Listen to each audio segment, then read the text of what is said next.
आज फिर मैं आपको कुछ बच्चों की नज़में सुनाने वाली हूँ मेरी इस किताब धम्मक धम से।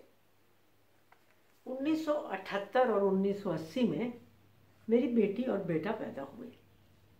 उनके साथ खेलते हुए, गाते हुए, नहलाते हुए कविताएं भी पैदा होने लगी।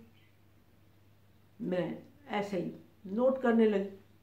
पहली कविता जो मैंने लिखी थी वो थी धम्मक धम। तो धम्मक धम भाई धम्मक धम, नन्हे नन्हे बच्चे हम, लड़की ना लड़के से कम, धम्मक धम भाई धम्मक धम।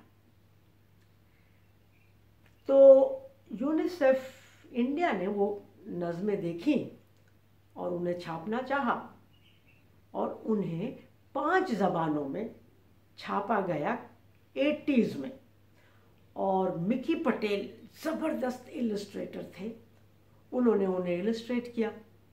और किताबों के आने के 2-1 साल बाद ही हिम्मत सोसाइटी लाहौर ने उन्हें म्यूज़िक दिया, उनके कैसेट बनाए और बाकायदा वो पाकिस्तान में मार्केट हुई।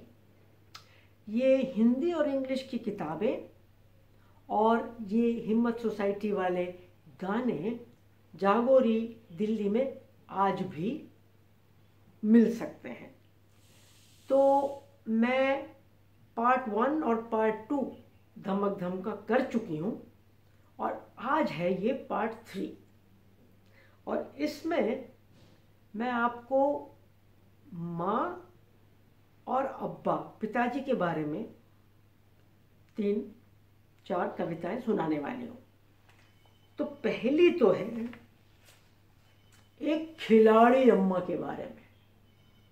ये जरा देखिए, खिलाड़ी अम्मा। तो कविता क्या कहती है? खेल कूद में नहीं अनाड़ी, हमारी अम्मा बड़ी खिलाड़ी। क्या? खेल कूद में नहीं अनाड़ी, हमारी अम्मा बड़ी खिलाड़ी। अरे बहुत खेल उन्हें आते हैं, बहुत खेल उन्हें आते हैं। बैट बॉल उन्हें भाते हैं, दौड़ में कैसे फरवट भागें और रस्साकशी में सबसे आगे। दौड़ में कैसे फरवट भागें और रस्साकशी में सबसे आगे। पेड़ पे चढ़ने से ना डरती और मछली सी तैराकी करती। पेड़ पे चढ़ने से ना डरती और मछली सी तैराकी करती। सतोलिया हो या गिल्ली डंडा, ऊंचा रहता उनका झंडा। और हमने खिलाड़ी बनना ठान लिया है और अम्मा को गुरु मान लिया है। बोलो, है ना जबरदस्त अम्मा। और जो पिताजी है ना, वो भी कोई कम नहीं है हमारे पिताजी। और पिताजी जैसे नहीं है कि बस पैसा भेज दिया और समझते हैं कि काम हो गया। ये पिताजी देखिए, पहले तो इनकी फ़ोटो देख लीजिए, क्या मस्ती कर रहे हैं।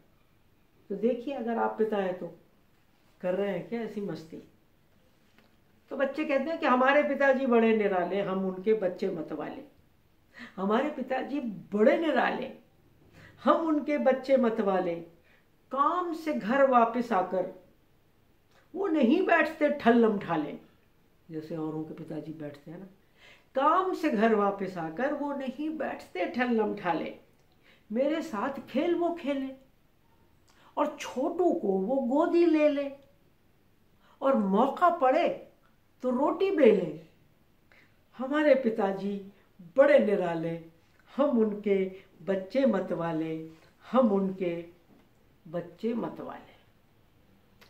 अब इस समानता वाले परिवार में बच्चे जानते हैं कि उनकी माँ कितना काम करती है और उनको अच्छा नहीं लगता कि अकेली माँ इतना काम करती है। तो पहले तो फोटो देखिए, है ना। तो अम्मा करती कितना काम, अम्मा करती कितना काम, चाहे सुबह हो चाहे शाम। कुछ ना कुछ करती ही रहती, सारे घर का बोझा सहती, नहीं उन्हें मिलता आराम। अम्मा करती कितना काम, हम भी थोड़ा काम करेंगे, हम भी थोड़ा काम करेंगे। अपनी माँ की मदद करेंगे, तब होंगे सब काम तमाम और मिलेगा अम्मा को आराम।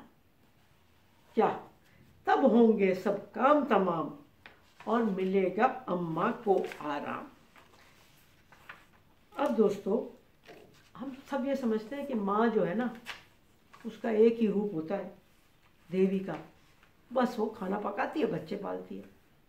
लेकिन आप अगर ज़रा सा गौर से देखें तो हमेशा से माँ के अनेक रूप होते थे।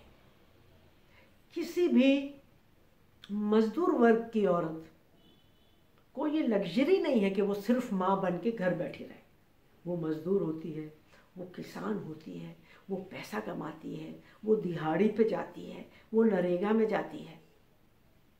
तो ऐसी माँ की कहानी है। और वो कभी कभी लिटरेसी क्लासेस में भी जाती है, वो महिला संगम में भी जाती है। तो देखिए, अम्मा, आओ अम्मा की बात सुनाएं, उनके रूप अनेक दिखाएं। आओ अम्मा की बात सुनाएं, उनके रूप अनेक दिखाएं। माँ बन घर संसार चलाए, माँ बन घर संसार चलाएं और बन किसान खेतों पर जाएं। मेहनत करके पैसा लाएं, तब अम्मा मजदूर कहाएं। मेहनत करके पैसा लाएं, तब अम्मा मजदूर कहाएं। रात पड़े छात्रा बन जाएं, रात पड़े छात्रा बन जाएं। पढ़ पढ़ पोथी ज्ञान बढ़ाएं और संग सखियों जब नाचे गाएं, मस्त मस्खरी वो बन जाएं।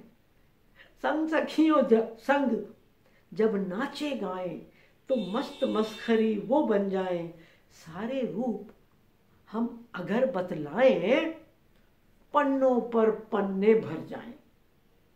तो ये बच्चे जानते हैं माँ क्या क्या करती हैं, इनके पिताजी कितने अच्छे हैं। तो बस हमारी ख्वाहिश तो ये है कि हर घर में समानता हो और हर घर में प्यार हो।